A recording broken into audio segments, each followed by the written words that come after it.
কুঁচে মাছটা আমি কিভাবে পেলাম। তো হ্যালো বন্ধুরা, কালকের রাতে প্রচুর বৃষ্টি হয়েছে, তাই সকাল সকাল উঠে আঁটল ঝাড়তে চলে এসেছি। একটা বাঁশের আঁটল বসা আছে, আর তার পাশে একটা বড় মুগরি আঁটল বসানো আছে, এটাকে আমরা মুগরি বলি। তো এই আঁটলটা এখন তুলে দেখছি, এতে চিংড়ি মাছ, পার্শে মাছ আর ট্যাংরা মাছ পড়েছে।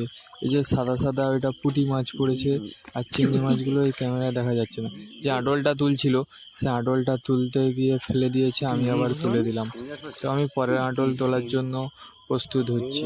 তো পরের আঁটলটা পাতা আছে, ততক্ষণে তুলি। তোমরা ততক্ষণে চ্যানেলটি সাবস্ক্রাইব করে দাও এবং ভিডিও যদি ভালো লেগে থাকে একটি লাইক করে দিও। আমার চ্যানেলে এরকম ভিডিও প্রতিনিয়ত আসবে, আঁটল ঝাড়া ভিডিও। আঁটলে বড় বড় মাছ, ট্যাংরা মাছ, পুঁটি মাছ, পার্শে মাছ, এইসব মাছ পড়ে। কুঁচে মাছ পড়েছে আজকের আঁটলে। এই আঁটলটা আমি তুলে দেখবো কী মাছ পড়ে।